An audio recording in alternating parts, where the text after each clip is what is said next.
Hey everybody, welcome to my channel. My name is Mia and I'm so excited to have you here. If you are new, I am a mom of two, a self-care coach, a mental health advocate, and I also live with PTSD and depression, and I like to make videos about mental health, self-care, and healing trauma. So if that sounds interesting to you, make sure you subscribe and hit the notification bell, thumbs up, all that stuff, all those good things. It really supports my channel and I greatly appreciate it. So today we're going to be talking about Bridgerton season 2. There are some incredible mental health lessons that we can learn from this season, and I just could not talk about it. Had all these ideas for what I wanted to talk about this week on my YouTube channel, and I was like, we need to talk about this because I know that there is some healing to be had in these discussions.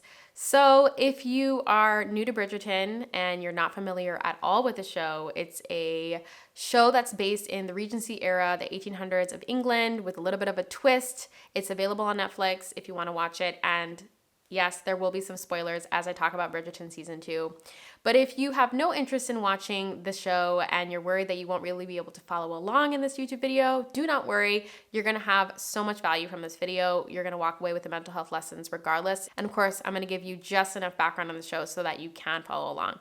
But for those of you who haven't watched it yet and you are Bridgerton fans, there will be spoilers. This is your last warning. There will be spoilers. Okay, so there are two major mental health lessons that we need to talk about with Bridgerton. Well, wait, hold on. I forgot to give you guys some background. So in season 2, there are two main characters that we follow, Anthony Bridgerton and Kate Sharma.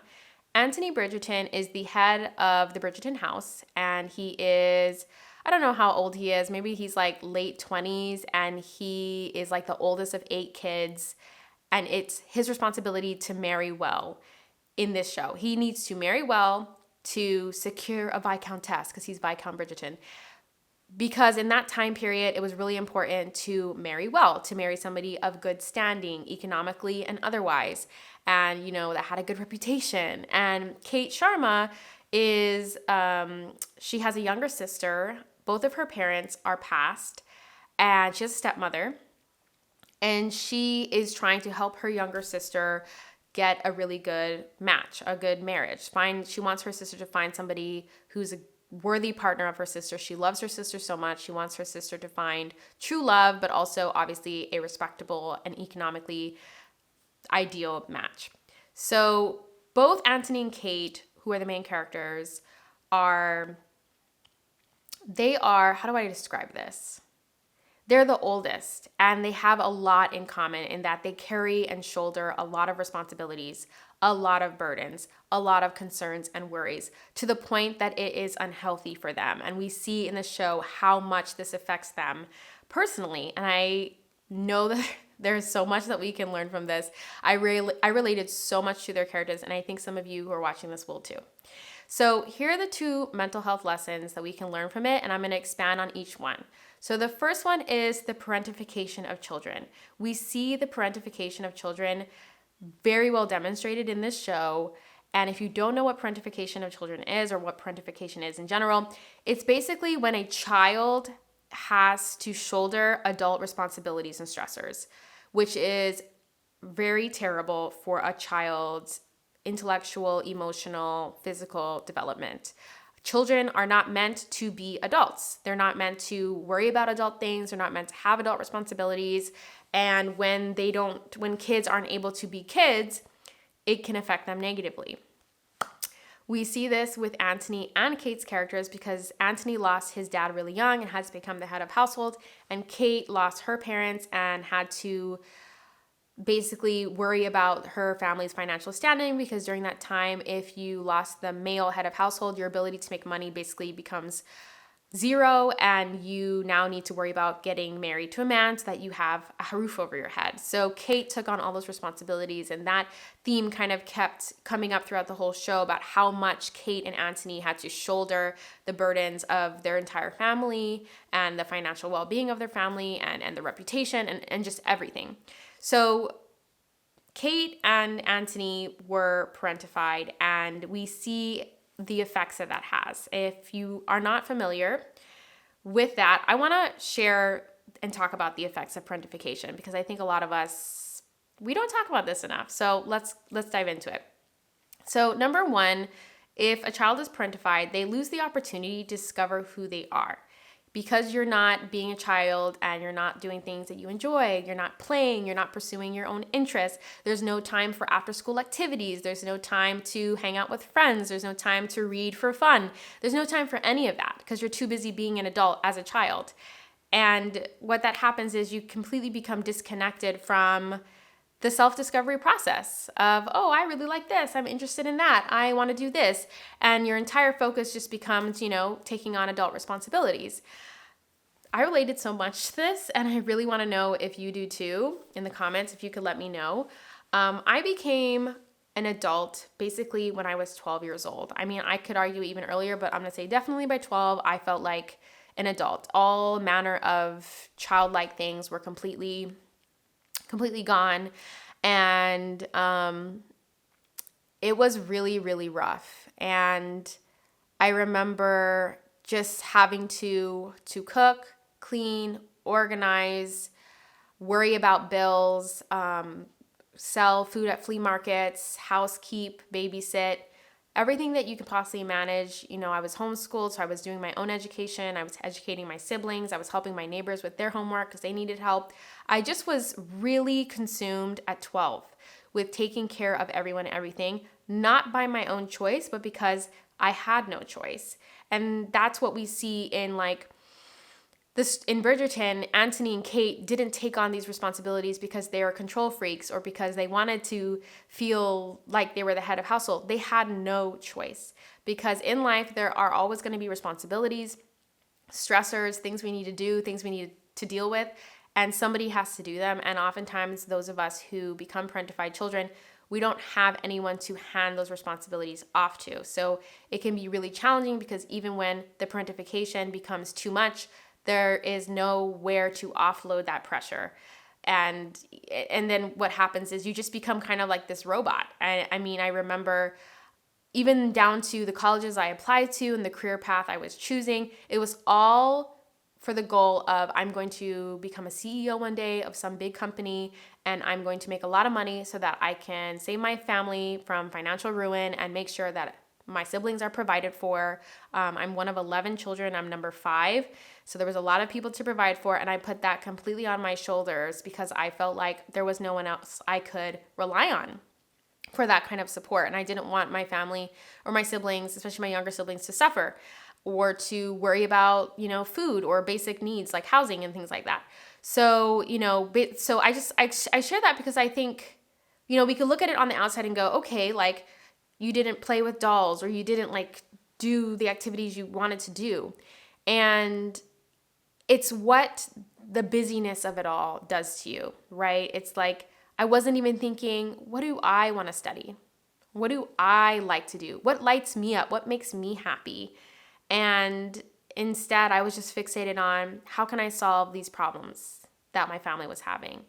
And that became my entire focus to the point where by the time I went to college, I just didn't even know what I wanted to do. And it really becomes damaging because at the end of the day, we have to live with our own choices. No one else is going to come to, to pursue fulfillment for us. We have to do it ourselves. So we see how Kate and Anthony's characters, it's like what they want is right in front of them. They loved each other. They clearly loved each other. They clearly wanted to be with each other, but they couldn't even give that to themselves because they were so focused on the goal. Anthony was focused on finding the right match to, get married and fulfill his role of finding a Viscountess for his family name. And Kate was obsessed with her sister marrying the Viscount, marrying Anthony Bridgerton, because she knew from a social perspective that was the best match for her sister. So even though she loved this guy, she was willing to completely suppress what she wanted and needed for the sake of her sister fulfilling, the responsibility. So it's even if it's damaging to you, when you're a parentified child, you're going to allow yourself to be damaged, to be hurt, to be completely last because you are just trained to only focus on the good of the whole family, even if it means destroying yourself in the process. So I thought the show did such a wonderful job of showing that. It felt so real and so authentic. Clearly, whoever was the people in the writer's room understood that dynamic really well because it felt so real. Another thing that happens when you're parentified as a child, and if I'm looking down because I have notes here, is something that's like big when I found this out. Suppression of your emotions, your desires, and your needs to the point where you literally don't even know what you need. Like if somebody asks you, what do you need right now? And you can't answer, that's probably because you've had a lifetime of practicing suppression. Why does this happen? Well, just because you're parentified and you're aware of all these responsibilities and maybe you carry them really well with a smile on your face, it doesn't mean that you are immune to the grief, anger, and frustration that can come when you can't do dance class or join a sport or participate in a science fair or travel somewhere with your friends or whatever because you have to be home doing adult responsibilities at all time, worrying about adult things at all times. You might fulfill your responsibilities, but that doesn't protect you from the pain of it all.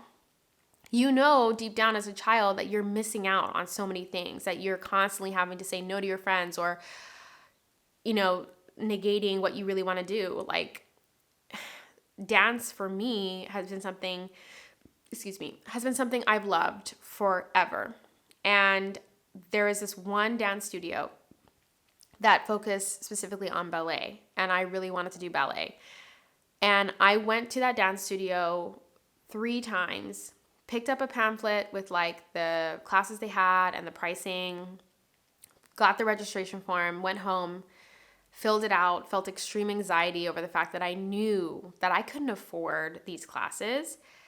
And the registration form would be filled out and collecting dust in my desk.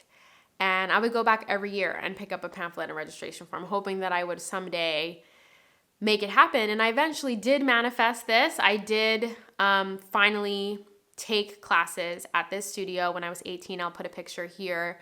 I was able to pay for it with my own money that I earned from scrubbing toilets and being a housekeeper for years. But the grief that I felt because I knew I wanted this and I couldn't have it was very intense. And so what I started to do to handle the grief and the frustration and the anger was I started to suppress the desire. I just started to pretend like I didn't actually want to go to dance class, or I didn't actually want to play volleyball, or I didn't actually want to do all of these things. Because when we suppress what we desire and what we need, we protect ourselves from disappointment. Because if you don't want something, then you can't be hurt when you don't have it, right? If you don't want something, or if you don't have any needs, then you won't feel disappointed or hurt or rejected when the answer is no, right? If you never ask, then you can never get disappointed. If you never expect that you're going to receive something, then you can't get disappointed. If you don't desire to have dance classes, then you won't feel bad when it never happens year after year after year. This creates a complete disconnection from self, which is so not good. And it's why we have so many adults, including myself, walking around still wondering, what is it that I like to do? Where is it that I want to go? What is it that I want to accomplish in life? Do I desire these things because society is telling me to, because it's what I feel like I should want, or is it what I actually want? And the reason why we don't know is because of a lifetime of suppressing. And one of the things I think is even more dangerous is the suppression of needs. So for instance, a lot of times, like if I was sick or something, I just didn't barely ask to go to the doctor. I only asked to go to the doctor if I was like dying, which almost happened when I was 17. And because I just didn't want to hear no, I didn't want to hear, well, we can't afford to take you to the doctor, or I don't have time to drive you there. I didn't want to ask for things that I needed, even down to like, well, this type of food like hurts my stomach. I'm not going to ask for a different type of food because I knew it wouldn't be given to me. So I know that I'm not the only one who has these experiences for sure.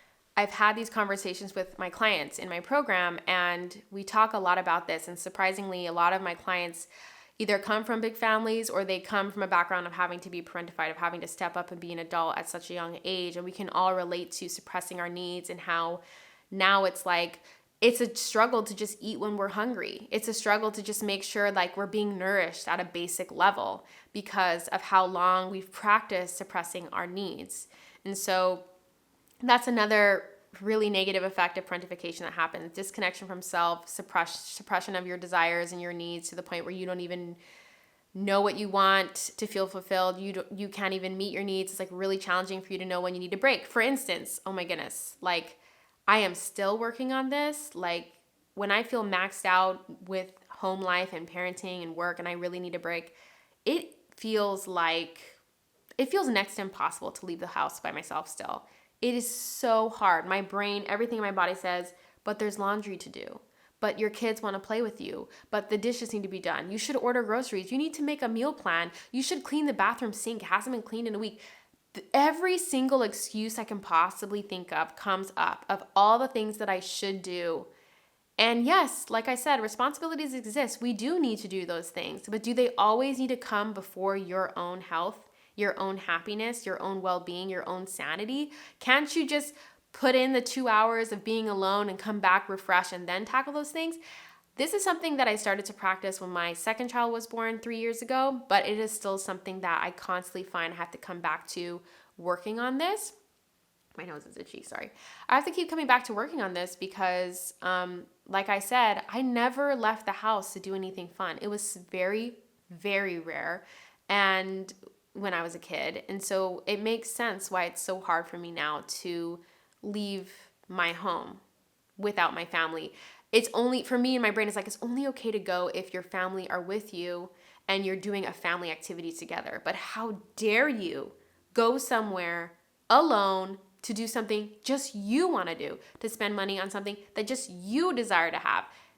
It's like, it feels dangerous. It feels dangerous. And I'm being honest that I'm still very much working on this to remind myself that it's safe to do things purely for my own pleasure and enjoyment. And we're going to talk about solutions to heal from parentification and to begin the road of recovery later on. But yeah, if you're relating to anything that I'm saying, please let me know. I really think we need to be more honest about this. And a lot of people say it's like just the oldest, like in Bridgerton season 2, Anthony's the oldest, Kate's the oldest, but I'm the middle child, and us middle kids, we also take on a lot, and we always have to be the responsible ones too. So like solidarity to all the middle kids out there.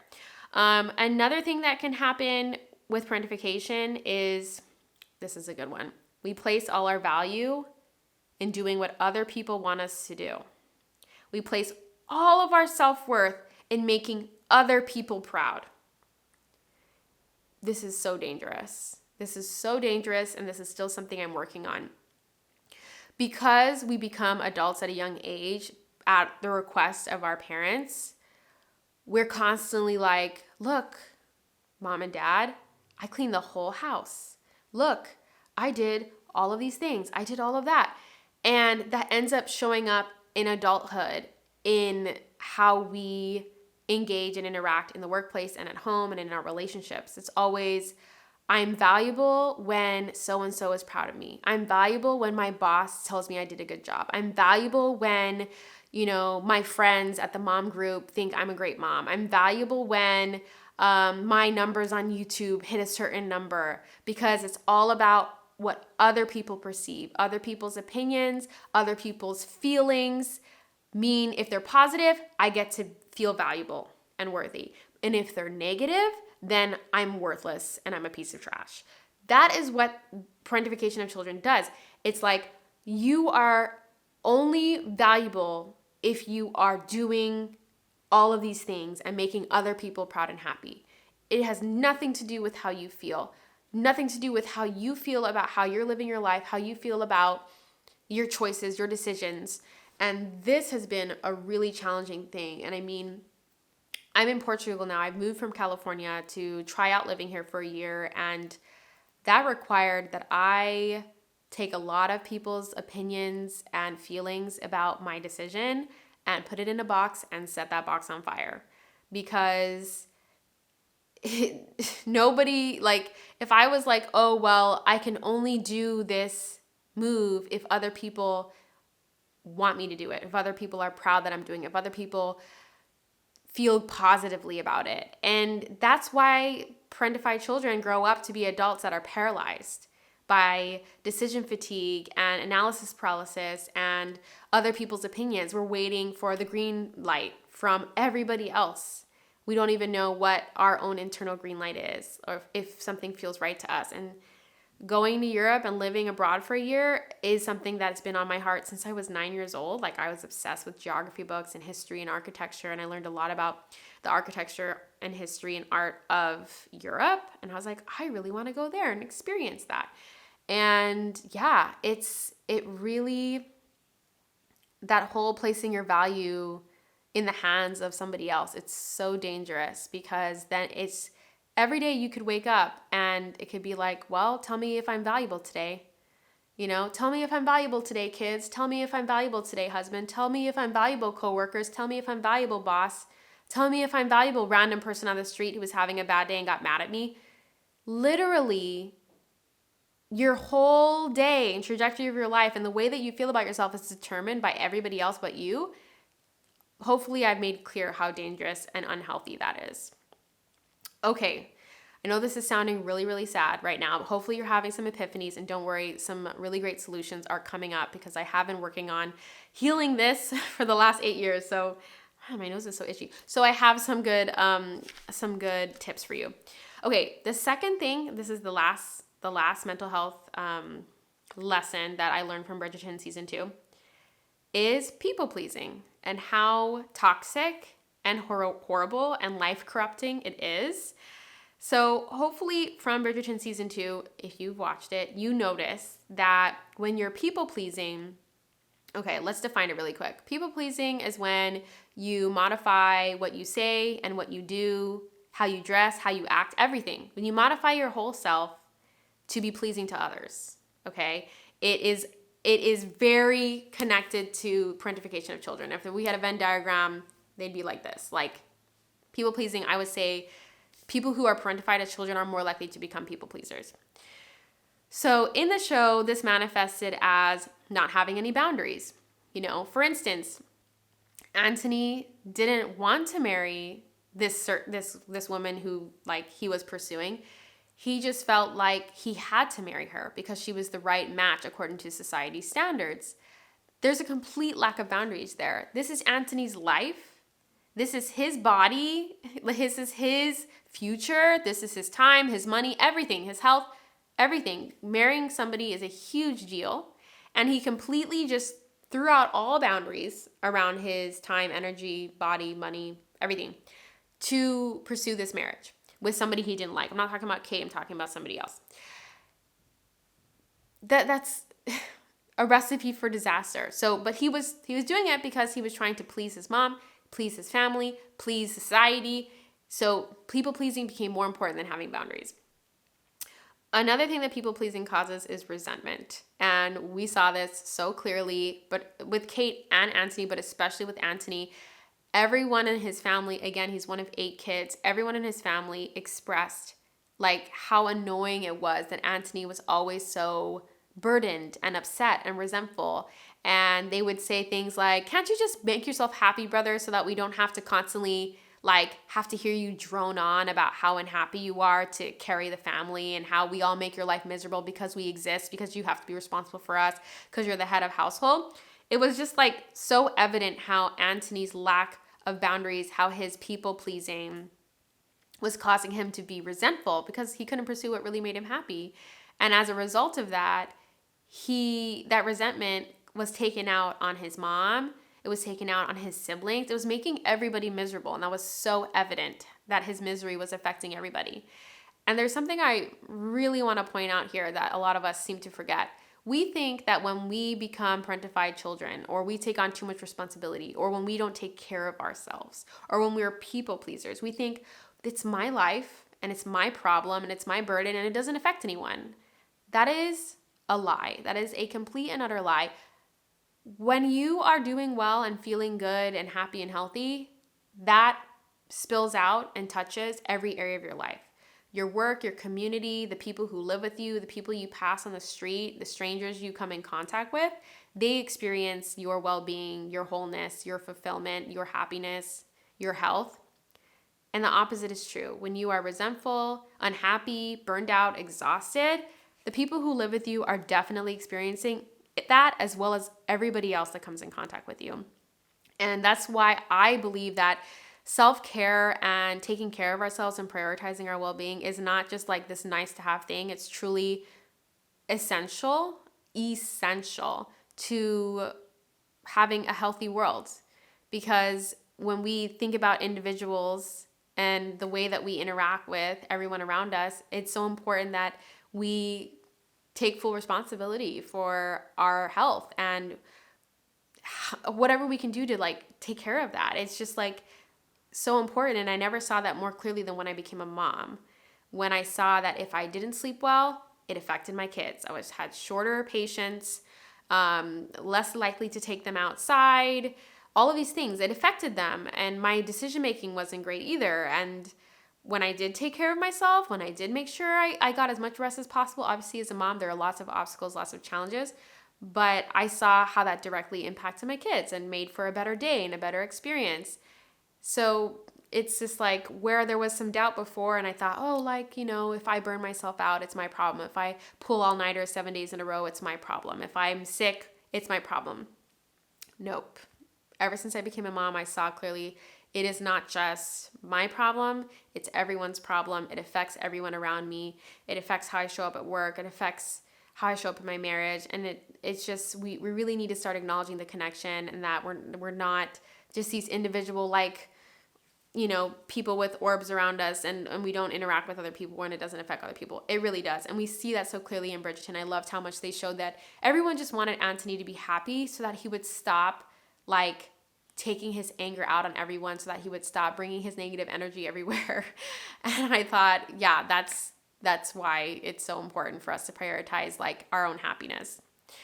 Another thing that happens is you're not being your true self when you're a people pleaser, and you're not doing or going after what you really want when you're a people pleaser, right? Because you're not concerned with, like, what do I really want to do? I'm going to go after that no matter what anybody thinks. You're constantly you're filtering every decision through, is this what I'm supposed to do? And what would people think?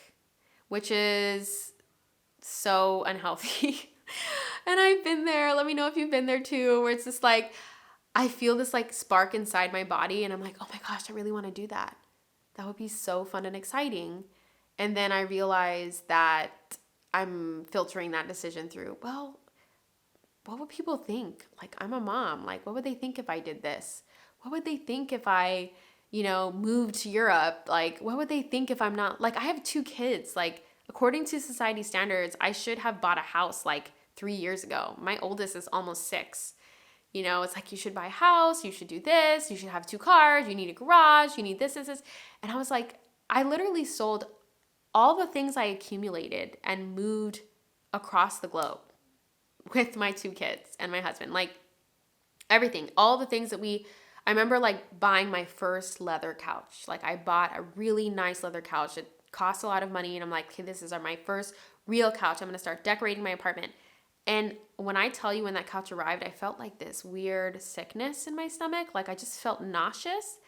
And it's because there was nothing wrong with the couch. It was a gorgeous couch. It was because I knew I wasn't acting in accordance with who I really am and what really matters to me. I knew I was doing what society wanted me to do. I knew I was taking steps in a direction that weren't true and authentic to me. And yeah, I ended up selling that couch and many, many, many other things. And I literally took only what I could carry. And it's been such a difficult but important process for me because I was parentified as a child, because I struggle. Well, I'm much better, but I used to struggle so much with people pleasing, to go, what do I want to do? Not what will people think? What do other people want? Because again, when you're a people pleaser, you literally, I remember being in rooms like in college or even at work when I started working in corporate America, where I just I would really constantly spend my energy reading the room to make sure that I said the right things and didn't say the wrong things, that I dressed the way that other people dress at that school or at that place or at that workplace. Like, constantly modifying myself to the point where I'm literally right now at 28 and I'm like, what is my style? Like, how do I like to dress? Like, how do I like to express myself through my hair, through my clothes, through literally anything? How do I like to talk? Like, I noticed that I would speak a certain way and kind of code switch. Like, if I was around Black people, I would let loose more and speak the way I speak as a Black person. And if I was around a lot of white people, which I was in college, I would speak in a way that they wanted me to speak. Even though I was speaking more like the way I usually speak, which is kind of more, I don't want to say like a Black person, but like as an African American, I would speak kind of in that way. And then all the white people around me were like, oh, Mia, I love when you use your Black voice. I'm like, what? I'm just talking the way that I talk. So I learned pretty quickly that if I wanted to fit in, I needed to sacrifice those parts of my identity. I needed to sacrifice those parts of me. And there's a huge price I paid, because then I graduated college and I was like, who the heck am I? What the heck do I care about? You know, like what? I chose this career that literally I don't even want. And it's been a really long road. For the last 6 years, I've been just on this path of shedding all of these layers I put on to be a people pleaser and trying to figure out how to discover who I really am. And so, yeah, if you struggle with people pleasing, know that it's normal to not know what you really want or how to go after it, or to be too concerned with what people will think. That's another side effect of people pleasing, is you have an extreme fear of disappointing people. And that's rooted again in being a parentified child, because when you were a kid, the stakes were so high. Like, if we didn't sell every cake that we baked at the flea market, we weren't going to make a profit. We had to spend, I'm talking about my childhood, not Bridgerton here. I know I keep jumping between the two, so hopefully this is all making sense. But like, if like my family sold baked goods at flea markets to make money, and we had to spend a bunch of money to get, on the ingredients and a lot of time baking the things. If we didn't sell every single one of those cakes, we were not going to turn a profit. And that was really scary to me. The stakes were high. We needed that money to pay our bills. I don't know if you know what it's like to like be worried about your house being taken away because you can't pay a mortgage, or if you've experienced your lights being shut off because your power bill wasn't paid. As a child, that's really scary. And I felt responsibility in that. I felt responsible for constantly turning off lights and constantly using less water and taking up less and less space and shrinking myself down and not having any needs and not eating too much, because the stakes were so high. And so if you have an extreme fear of disappointing people, you need to understand that it's not because you're weak or because you have issues and this is just your problem. You inherited this. You developed this as a result of being parentified, if this is your experience, where disappointing your parents because you didn't sell all the cake, or disappointing your parents because you used too much water, or disappointing your parents because you ate too much food and now we're not going to have enough food for 2 weeks, whatever it is. This is just my experience, but insert this example into your own life. We all had these high stakes. I know a lot of people might relate to the example of needing to get good grades. Maybe you needed to get into a really good school and get a really high paying job, even though it was soul sucking, because your parents were relying on you to make money and to help the family. And so we live with this extreme fear of disappointing our parents, and then it kind of bleeds out into every other area of our life, where we start to become disappointed of literally letting anyone down. And this becomes a prison, because then we are living our life and making all of our choices out of a desire not to disappoint anyone. And it's impossible. It's impossible to not disappoint people. You're going to disappoint somebody no matter what. But if you're so scared to disappoint people, you're going to end up being paralyzed by fear. You're not going to do anything. You're not going to say anything. And I know personally I've been dealing with that a lot. I think it has played into why I've been so sporadic on YouTube the last few years, because I've had people reach out to me and tell me to take videos down. I've had people reach out to me and tell me that my videos are a disgrace to God and man. I've had people reach out to me and just say the most disgusting things. And it's like, how dare you try to censor my voice? How dare you try to tell me what my experience is going to be? And so I am proudly and bravely and courageously and unapologetically and shamelessly going to be disappointing a lot of people from here on out. And I am okay with that, because it finally means I will no longer disappoint and betray myself. And I wish the same for you.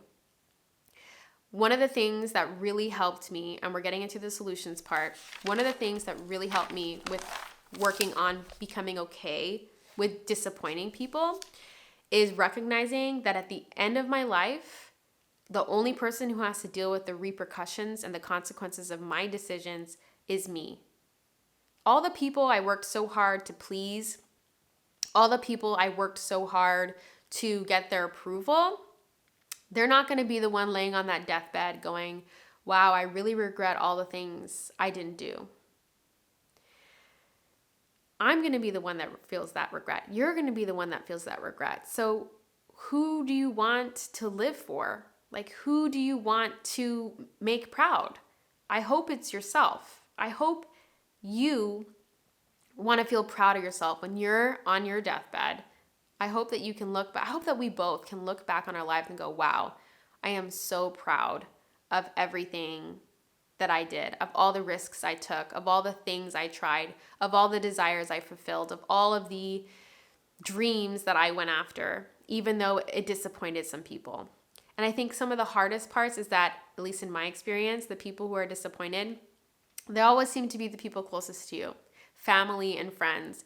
And it can be painful. It's not an easy route. It's not an easy path, but it's, in my experience, after living, 20 plus years being a people pleaser, excuse me, I need to take a sip of coffee. I'm going to kind of tangent here for a second. I was such an intense people pleaser to the point where for my own wedding, I literally did everything that everybody else asked of me. I really wanted to gain the approval of certain people, and to the point where I spent all of my savings, sacrificed my health, sacrificed my well-being, completely changed the trajectory of my future to have a wedding that was what other people wanted me to do. And I am still recovering from that. There were so many choices I made in my wedding that I really didn't want to do. I wanted to go to Europe after graduating college, not have a massive wedding. I wanted to enjoy my senior year, not plan a huge wedding. But I felt that I was supposed to do this to gain the approval of certain people. And let me let you in on a secret. Even when you do all these things, these people are never satisfied. Trying to gain the approval and the acceptance and the love from people who put all these conditions in your path. Do this and then I will approve of you. Do this and then I will love you. Do this and then I will be proud of you. Do this and then I will accept you. All of these conditions. I did them all one by one. And as I did them, my health went down, my depression went up, my anxiety went up, my self-esteem went down, my identity was gone. I just completely destroyed myself to try to gain approval. And this was the final straw. This was the final straw that finally switched me from being a chronic people pleaser to somebody who started a path of trying to heal that part of myself that needed other people to be happy with me in order for me to feel valuable, in order for me to feel lovable. And it unfortunately had to be a big freaking deal, like my wedding, like one of the most important days of my life. And yeah, newsflash. These people that I did all this for, they never gave their love and acceptance. The only thing that happened from that experience was I rejected loving myself. I didn't love myself through that process. I didn't accept myself. When I say accept myself, it means like, what did Mia want? What did Mia want? What did Mia need? Did I accept those desires that I had? Are you accepting the desires that you have? Are you loving yourself enough to fulfill them? Or are you suppressing who you really are and what you really desire out of a need to make other people proud? I just hope that through this example, and I know I was supposed to talk about Bridgerton, but now I'm talking more about my own experience. And I think I'm okay with that. To be honest, I actually really wanted to lead with this example, but it was so painful. And I'm glad that I finally have the courage to talk about the wedding situation. I got married almost 7 years ago now, so I'm finally able to talk about it more. But yeah,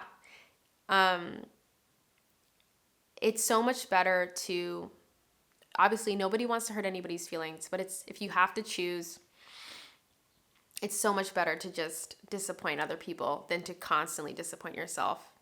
Because you have to live with yourself. You have to live with your decisions. And when I realized that I had just completely denied myself and put on this huge wedding, that it was a beautiful wedding, don't get me wrong. There were so many gorgeous, beautiful things about it. There were so many wonderful, loving people there. My friends were incredible.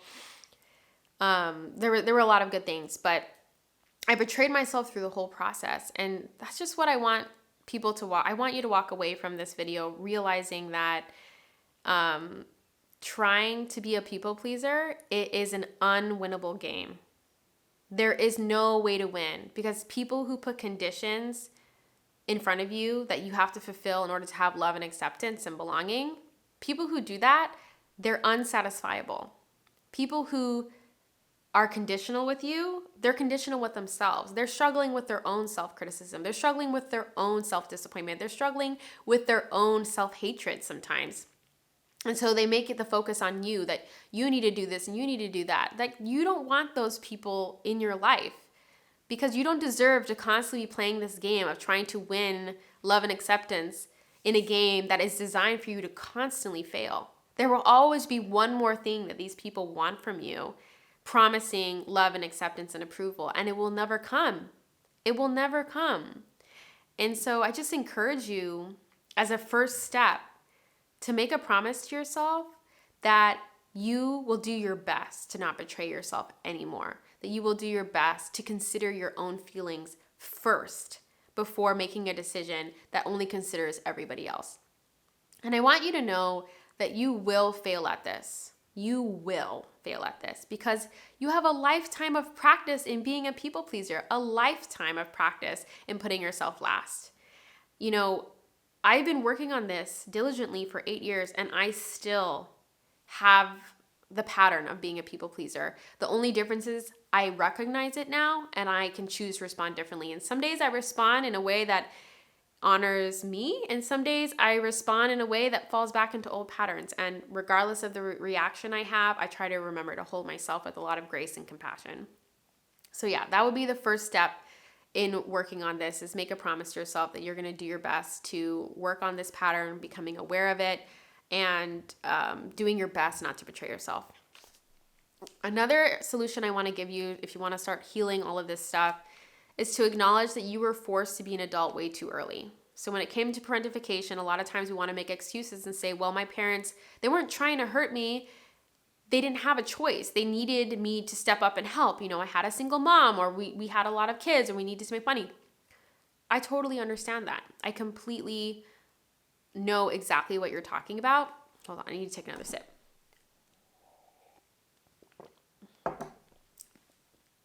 But even if it was necessary for you to become a parentified child, it was still unhealthy and unfair. Two things can be true at the same time.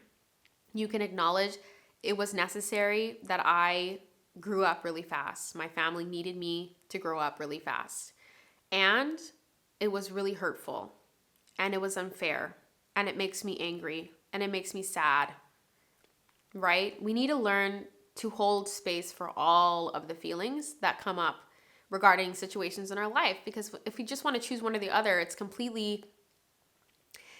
just not truthful. It's not truthful to try to diminish your emotions around this simply because it was necessary, and maybe your parents really didn't want you to do this, but they felt like they had no choice. Another tip for you is to start the process of getting to know yourself. So like I said, when you have been parentified and you're a chronic people pleaser, you might not even know who you are, what you like, what your interests are, what your needs are. A lot of times when I work with clients, like in the beginning of my program, and we talk about self-care, and it's like, okay, well, what kind of self-care do you think you need the most? And it's literally like they have no idea what they need to feel nourished. It's just, the question is so huge and overwhelming, and they're so out of practice of even asking themselves it, that we have to start with the basics. And so I just want you to know that it's never too late to start this process of getting to know yourself. And it can actually be a fun process. It can also be a process that creates a lot of grief, but we need grief to come up so that we can, process it. So I have some tips for how you can start to get to know yourself better. Number one is pay attention to what sparks joy for you. You could be scrolling on Instagram or scrolling on Pinterest or just out in the world and notice a pattern of clothing that you really love. Or you can notice like the way somebody has their nails done that really makes you feel like, wow, that looks really beautiful. Or you can hear a song and notice that you really want to dance to it and maybe look up local dance classes in your area. Just start paying attention to that feeling. That spark inside of you might be really dim, but it is still there and you can cultivate it to become stronger and more in tune with the stimulus around you, right? Because remember, you have a lifetime of practice of going, no, shh, suppress. Let's not think about the fact that, this lights us up because we can't have it. I want you to remember that you're an adult now and you can give yourself what you want and need. Maybe not in the exact way that you desire, maybe in a smaller way, but still in some kind of way so that you can start to nurture that spark again. Another thing that you can do is to get a hobby. And I know this can feel really challenging for moms. I understand. And I just want to say, like, dip your toe in the water. For an example, I did dance class. I want to say it was over 6 months. I went once a week. That was all I could afford, was once a week for 1 hour a week. And it was so, so nice. And in my group coaching program, we actually have a whole month dedicated to this, like trying to get my clients to develop a hobby, which by the way is like so much harder than it sounds. So if you're one of those people that's like, why is it so hard for me to have a hobby? I'm so lame. You're not alone. You're not lame. You just have a lifetime of being an adult before you were ready to be an adult. So yeah, like try anything that sparks joy, anything that you're even interested in. Maybe you don't feel that excited about it, but you're like, I'm interested, I'm curious. Just do it. And a side note on that I tell my clients is please don't expect your hobby to have an ROI. It doesn't need to have a return on investment. One of my clients I remember was saying, I feel bad like buying all these things to do this like art project hobby I want to try. She saw someone on YouTube that she really admired. She's like, what if I suck at it? What if I'm not good at it? What if I can't figure it out? And she was like, I feel pressured that like I need to do this hobby like on a regular basis if I spend money doing this. And we have to take that pressure off. Your hobbies and your self-exploration and discovery cannot have an ROI. There needs to be some things in your life where you're not expecting to have a return on your investment. You're not expecting yourself to become incredible at it. You're not expecting to start an Etsy shop. You're not expecting to monetize it. You're not expecting to become a blogger or to Instagram story it. Just do it because you want to do it and allow that just to be enjoyable. Like I think about my kids and how like my son right now, he's been really into creating art on his tablet. We're traveling. We don't even have crayons with us, but he has his tablet and he's been coloring. And he was like, Mom, I'm a really good artist. And I just loved his confidence. He didn't care. He wasn't like, I can't do this, Mom, until I take classes. I can't do this, Mom, until you tell me that I'm a good enough artist to try. I can't do this unless you tell me good job. He's just on his tablet creating art, trying out the different tools and everything. And I'm just like, wow. What if you just went to dance class because you felt like it, not because you were trying to lose weight? What if you went to a pottery class because you felt like it, not because you believe that at the end of this pottery class, you need to have functioning dishes to use? Like, what if every single pottery you create is completely unusable, but you enjoy the process of making pottery? When we become parentified kids, we learn that we become pressured with everything needing to work and function and have a return on our investment of time and energy. We lose that childlike flexibility of just doing something for fun. And so it's so important that when you pursue a hobby that you release yourself from that pressure of it needing to have a return. Another thing that you can do to start this process of getting to know yourself is please practice not self-rejecting. Self-rejecting is when we tell ourselves no before we've even looked into it. And this is something that can happen a lot if you're really scared to look into something you're interested in. For instance, you might be walking through a mall and you notice, let's say, a dress that looks gorgeous. I do this all the time. But you don't even go in and look at the price tag because you convince yourself that you probably can't afford it. That dress is too nice, it's too pretty, I would like it too much. You feel that spark brighten, and you don't even look at the price tag because you tell yourself that you can't afford it. But what if it was actually super affordable? What if it was on sale? What if it was more than in your budget and you missed out on it? Because you were protecting yourself from disappointment. Remember, we talked about suppressing. Let's suppress our desires so that we don't get disappointed. Let's pretend we don't actually want the dress so that we don't have to be disappointed when we realize we can't afford the dress. What about you allow yourself to acknowledge that you actually want the dress? What if you allow yourself to acknowledge that it really lights you up and you feel like you would look beautiful in it? What if you allowed yourself to just try it on in the dressing room and take some pictures of yourself just so that you can aspire to afford a dress like that someday if you can afford it? What if you don't self-reject and say, I can't have that. I actually don't even want it. I don't need it. I'm not interested in it. What if instead of doing that, you just went in and you looked at the dress and you checked out the price tag, you found your right size, you tried it on? Self-rejecting kills dreams before they even start. Like I remember with dance classes, I told myself, well, I really want to dance, but there's probably no dance classes near here. Most dance studios close like at 5:30 because they do after school classes and that's it. And most dance studios like only take people up to the age of 18. So it's like, I'm an adult, I'm over 18. I wouldn't be able to go to dance class unless it was at night and work with my husband's work schedule. Like there's no such thing as a studio like that. And I self-rejected for years and years and years. And then one day I got so sick of my self-rejection, I realized I was self-rejecting because I was actually in denial. And I was like, Mia, you have no data to support this story that you're creating that's rejecting your desires before you even discovered them. So I Googled adult dance classes at night near me, and guess what? There was a studio specifically for people who were over 18, specifically with classes that were at 6 p.m. to 11 p.m.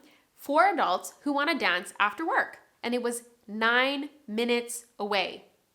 And I lived near that studio for 2 years before I took my first class there.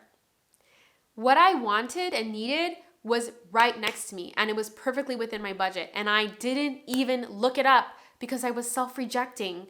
And my heart breaks a little bit to think of the years I spent sad and not dancing because I was self-rejecting, saying, you can't afford it, you don't have time for it, there's no classes available for you.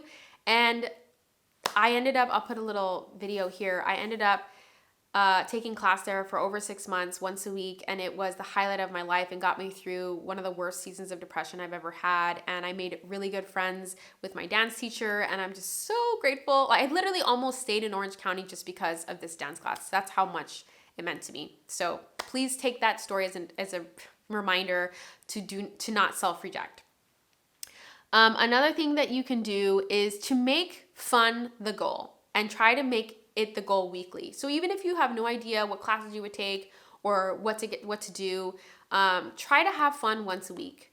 Even if it's just for an hour. Maybe you really love watching TV shows. You know, something I have to remind my clients a lot of is nurturing your creativity doesn't mean that you need to like take an oil painting class and buy like thousands of dollars of supplies and become an oil painter. It literally can be the fact that you don't watch any fun TV or you don't read any books for fun and you just want to like be alone for an hour a week and have nobody in your family bother you to just read.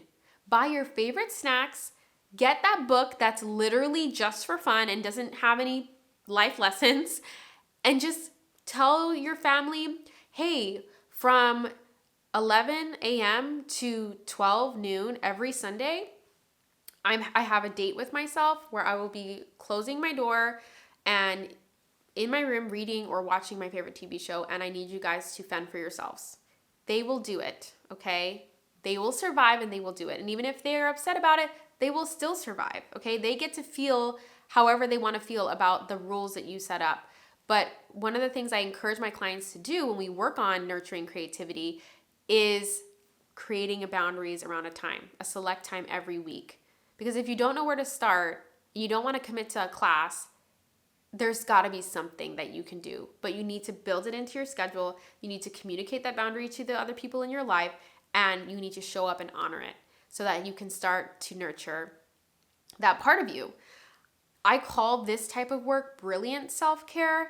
There's 4 different types of self-care that I teach in my program, but brilliant self-care has to do with, people think brilliant means like genius, like being like super good at something, but it actually means, brilliance means light or luminosity. And it's that spark. And the more we nurture ourselves through brilliant self-care, the brighter that spark becomes. And I have to tell you, when I nurture my brilliant self-care and when I do things that light me up, I am just happier. I am better to be around. My family experiences this higher energy, more positive version of me, and everybody wins. So if you're interested in my program, we have an entire month dedicated to practicing brilliant self-care. I hold you accountable to the things that you want to do, and I'm there to coach you through the mental and emotional obstacles that are going to come up that say, you don't deserve to spend money on yourself. You don't deserve to take time to do that. This is a silly occupation. You should be doing something more productive, and I'm there to help you through that. So we have a whole month dedicated to brilliant self-care. If you want to start, working on overcoming that parentification and that people-pleasing, that is there for you. Now, there's a couple more tips I want to give you on the healing part of this. This is a really long video, but hey, I guess it's kind of like a masterclass in overcoming people-pleasing and parentification. So there you go. I talked about this before, but it's becoming comfortable with disappointing people, and I already explained that ad nauseum. Basically, like, who would you rather disappoint? Who would you rather reckon with at the end of your life?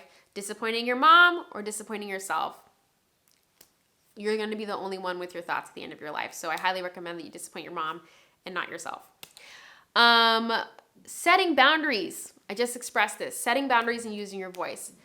To overcome people pleasing, boundaries are essential. They are so important because it starts to put kind of, not a wall, but some protection around your time, your energy, your money, your heart, your body, your soul, all of those things. It starts to put some protection up. With that, I have a video about boundaries and why it's so hard to set boundaries with family, and I'll put that in the cards and link it in the description. But if you need more support with that, I have a class called Better with Boundaries that's also in my program. I dive super deep into that topic, and we spend a whole month practicing setting boundaries. So I'm going to talk more about the program at the end. But I just wanted to let you know that that is available if you are looking for more support there. But when it comes to setting boundaries, you have to know that people-pleasing and the parentification that you went through means that your time was never your own. You spent your whole life just trying to please others. And if you're going to start to figure out who you are and what you want in life and how to make yourself happy, you got to start having the time to do that. You have to have the time and energy to do that. Whenever I talk to my clients, one of the biggest obstacles that comes up when it comes to okay, why are you struggling to nourish yourself, to take care of yourself? Well, I have no time. And even when I have time, I don't have energy. I don't even have energy to shower. And whenever I hear that, first of all, that's very valid.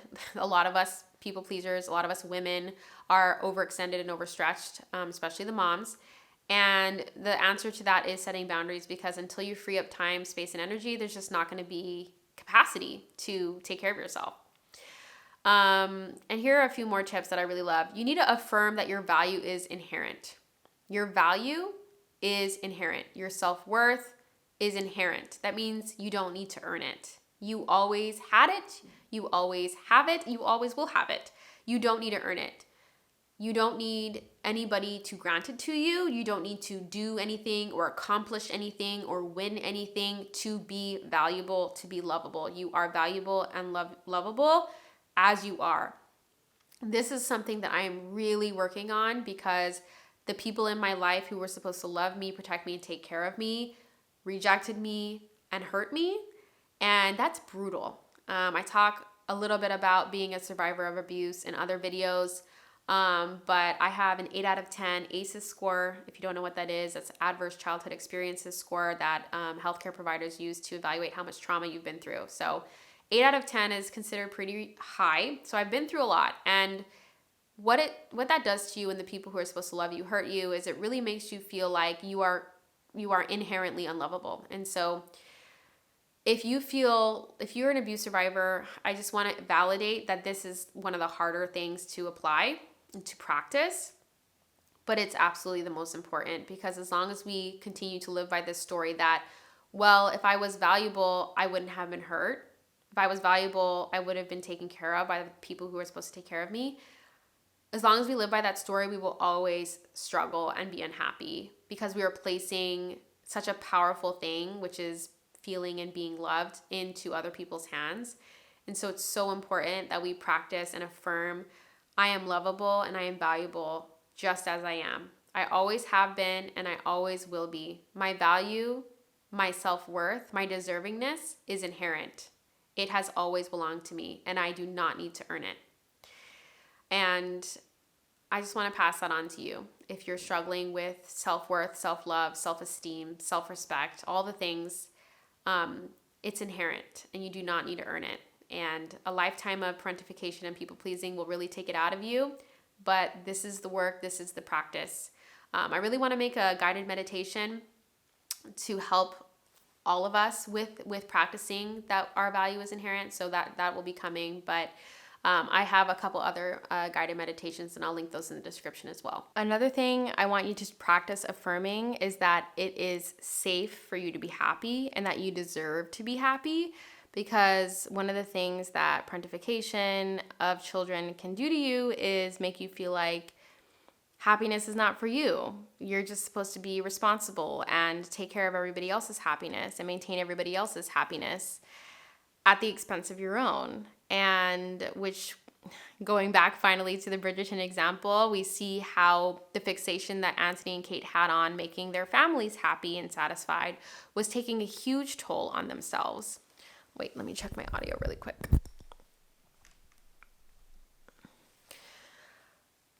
So one of my favorite mantras is just saying, it's safe to be happy. It's safe to be happy. And when I feel happiness, maybe some of you can relate to this. Sometimes I feel a corresponding jolt of like anxiety and nerves in my stomach, because happiness feels so scary. It feels like something I'm not allowed to have. And it's so important when you feel that feeling to not run away from it, to not suppress it, but to acknowledge that it's there and take a deep breath. Maybe put your hand where you feel that anxiety and that nervousness, and just take a breath and say, happiness is welcome here. It's safe for me to be happy now. I'm not a child anymore. I get to be happy now. And so it sounds simple, but just the pausing and the breathing and the acknowledgement and the affirmation can be so healing and can really start to break that pattern. I know for me, when I feel that discomfort and that anxiety rise up in my tummy, I want to go on my phone and scroll because it's so uncomfortable. But then we run away from the opportunity of breaking that pattern, that thought pattern that says, oh, no, happiness is unsafe. Don't pursue it. Don't go after it. You might disappoint people. You might anger people. And instead, we lean into the feeling, we break the pattern, we affirm that our happiness is worthwhile and safe and okay. So that's another really great tip to help you overcome people pleasing. Prioritize your happiness, remind yourself that it's good to have happiness. And then lastly, honor what makes you happy. Actually honor it, which means that if you find out that making pottery makes you happy, or getting a crafted cappuccino every weekend makes you happy, or reading fiction just for fun makes you happy, whatever it is, once you find what makes you happy, you need to do whatever you can to honor that.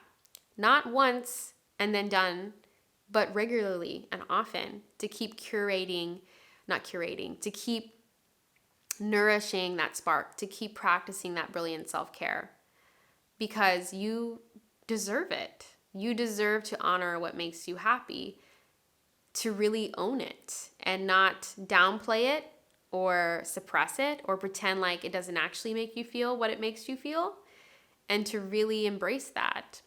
So again, this really matters, and this work shows up in the day-to-day, week-to-week work of honoring your happiness and making it a priority in your life, not an afterthought, but really something that you make space for every week, whether it's an hour of reading fiction every Sunday, or it's taking yourself out to lunch once a week, or going to the movies. I know I love going to the movies. I need to do it more often. Whatever it is, honor your happiness. So this was a really long video. That's the end of all of the tips. I hope you got a lot out of it. I know I was on quite the journey with my own personal experiences and Bridgerton, but I'm just really glad that I found the courage to talk about this. I've been wanting to talk about my wedding and how much I regret a lot of it, but I also now, through making this video, see how it was the catalyst for me overcoming people pleasing and working on that and beginning that journey, which has been so freeing and liberating. The more I overcome people pleasing, the stronger, more courageous, and more authentic I feel. I feel like I'm really starting to discover who Mia is and what she cares about. And I hope that as you go on your own journey, you'll discover the incredible, amazing, fun-filled person that you actually are. I know one of the things that people like to call us parentified children is, oh, you're so uptight and you're so boring because we're always responsible. But what these people don't understand is we didn't have a choice. But now we get to make our own choices. And hopefully you are in a situation where you get to make your own choices, even if they're smaller than you would like them to be. I know as a mom, I have a lot of responsibilities still, so my choices are limited. Let's be real about that. If you have very, very low income, your choices are limited. Let's be real about that.